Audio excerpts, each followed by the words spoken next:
ഞങ്ങൾ വന്ദേമാതരത്തെ ബഹുമാനിക്കുന്നവരാണ്. ജനഗണമനയും അതുപോലെ ബഹുമാനിക്കുന്നവരാണ്. ദേശീയ ഗാനത്തെ, ഈ ദേശത്തെ ബഹുമാനിക്കുന്നവരാണ്. ആദ്യം അരുണാചലിലെ ഭൂമി ഒന്ന് പിടിച്ചെടുക്കാൻ പറ. നമ്മളെ സ്വന്തം ഭൂമി പിടിച്ചോണ്ട് പോകണമല്ലോ. 56 ഇഞ്ച് നെഞ്ചോ അതൊക്കെ ഉണ്ടല്ലോ. ചൈനക്കാർക്ക് തീരെഴുതി കൊടുക്കുന്ന സ്ഥിതിയിലേക്ക് ഇന്ത്യയുടെ പ്രധാനമന്ത്രി മിണ്ടാതിരിക്കുകയാണ്. ചുപ്പ്.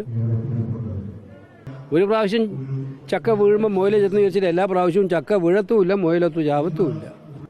നിങ്ങളെ വിവാദങ്ങളുമായിട്ട് നടന്നോ? ആർക്ക് വേണ്ടിയിട്ടാണ് വിവാദം നടത്തുന്നതും എനിക്കറിയാം. 25 കൊല്ലം നടക്കേണ്ടി വരും. ഇനി ചുരുങ്ങിയത് 5 കൊല്ലത്ത് തീരൂല.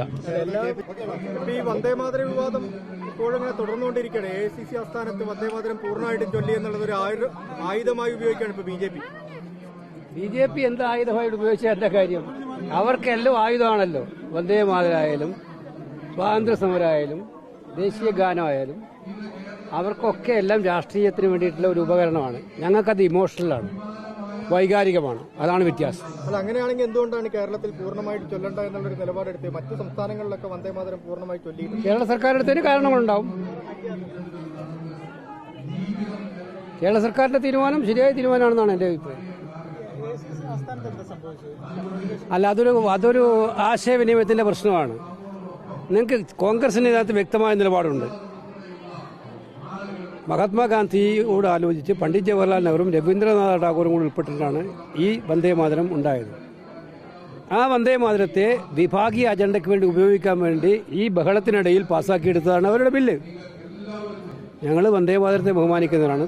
ജനഗണമനയും അതുപോലെ ബഹുമാനിക്കുന്നവരാണ്. ദേശീയ ഗാനത്തെ, ഈ ദേശത്തെ ബഹുമാനിക്കുന്നവരാണ്. ആദ്യം അരുണാചലിലെ ഭൂമി ഒന്ന് പിടിച്ചെടുക്കാൻ പറ. നമ്മളെ സ്വന്തം ഭൂമി പിടിച്ചോണ്ട് പോകണമല്ലോ. 56 ഇഞ്ച് നെഞ്ചോ അതൊക്കെ ഉണ്ടല്ലോ. അരുണാചൽ പ്രദേശിലെ ഭൂമി, ഇന്ത്യയുടെ സ്വന്തമായിട്ടുള്ള ഭൂമി ചൈന പിടിച്ചുകൊണ്ട് പോയിക്കൊണ്ടിരിക്കുകയാണ്. ഒരക്ഷരം മിണ്ടുന്നില്ല. ഇതാണോ വിവാദം? വിവാദം അതല്ലേ? ഇന്ത്യയുടെ സ്വന്തം മണ്ണിന് ചൈനക്കാർക്ക് തീരെഴുതി കൊടുക്കുന്ന സ്ഥിതിയിലേക്ക് ഇന്ത്യയുടെ പ്രധാനമന്ത്രി മിണ്ടാതിരിക്കുകയാണ്. ചുപ്പ്.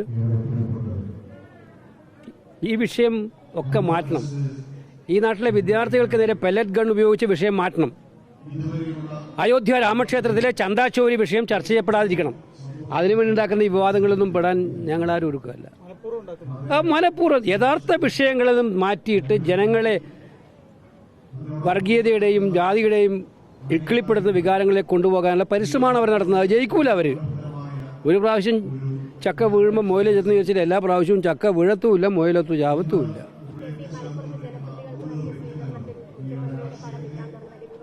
നിങ്ങൾക്ക് ഈ വിവാദങ്ങളിൽ മാത്രമേ താല്പര്യമുള്ളൂ. നിങ്ങളെ വിവാദങ്ങളുമായിട്ട് നടന്നോ?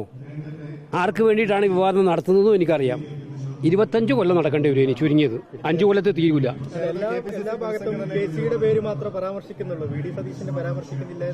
ഞങ്ങൾ ഇങ്ങനെ പറഞ്ഞുകൊണ്ടിരിക്കേ. അതുകൊണ്ടാണ് പറഞ്ഞത്. നിങ്ങൾക്ക് എപ്പോഴത്തേക്കാ വേണ്ടത്? അത് ഫുൾ ടൈം അധ്യക്ഷനാണ് ഇപ്പോൾ ഉള്ളത്. അത് സണ്ണി ജോസഫ് KPC പ്രസിഡന്റാണ്. അദ്ദേഹം മാറാൻ താല്പര്യം പ്രകടിപ്പിക്കുന്നത് സത്യമുള്ള കാര്യമാണ്. അത് പാർട്ടി തീരുമാനമെടുക്കും. ഈ രാജ്മോഹൻ ഉണ്ണിത്താൻ MP ഉൾപ്പെടെ ഇടയ്ക്കിടയ്ക്ക് ഈ വിഷയം എടുത്തിരുന്നുണ്ട് പൊതുജന മധ്യത്തിൽ. നിങ്ങൾ ഇതും കൊണ്ട് പോകുമ്പം അവർക്ക് വിഷയം നിങ്ങളിങ്ങനെ ഓരോ വിഷയം എടുത്തിടുന്നത് നിങ്ങളല്ലേ? MP മാരാണോ? അല്ല. അപ്പോൾ ഇത് കാര്യം ഞാൻ നിങ്ങൾ പറയുന്നത് ഇത്രയേ ഉള്ളൂ. ഈ രാജ്യത്തെ യഥാർത്ഥ പ്രശ്നങ്ങളിൽ നിന്നും വഴിതിരിച്ചാൻ വേണ്ടിയുള്ള ഈ ശ്രമങ്ങളിൽ നിങ്ങൾ പങ്കാളികളാവരുത്. വിഷയം വിദ്യാർത്ഥികളെ നേരെ പെല്ലറ്റ് ഗൺ ഉപയോഗിച്ച് ഈ നാട്ടിലെ പരീക്ഷാ ക്രമക്കേട് നടത്തിയ ഗവൺമെന്റാണ്. വിഷയം അയോധ്യയിലെ രാമക്ഷേത്രം കൊള്ള ചെയ്ത ഗവൺമെന്റാണ്. വിഷയം അരുണാചൽ പ്രദേശിലെ ഏറ്റവും അടക്കമുള്ള ഇന്ത്യയുടെ ഭൂമി ചൈന കൊണ്ടുപോകുമ്പോൾ ഒരക്ഷരം മിണ്ടാതെ നിൽക്കുന്ന ഒരു സർക്കാരിന്റെ സ്ഥിതിയാണ്. ഈ വിഷയങ്ങളെല്ലാം ചർച്ച ചെയ്യപ്പെടുന്നതിന് പകരം മറ്റു വിഷയങ്ങളിലേക്ക് ശ്രദ്ധ തിരിച്ച് തങ്ങളുടെ സ്വന്തം അജണ്ട നടപ്പിലാക്കാൻ ശ്രമം നടത്തുന്നത് അത് വിലപ്പോവില്ല. വന്ദേമാതരത്തെ സംബന്ധിച്ചിടത്തോളം കോൺഗ്രസിന്റെ നിലപാടുണ്ട്, വ്യക്തമായ നിലപാടുണ്ട്. നിങ്ങൾക്ക് വരും ദിവസങ്ങളിലെ കോൺഗ്രസ് പരിപാടികൾ അത് ബോധ്യപ്പെടും. ഓക്കെ.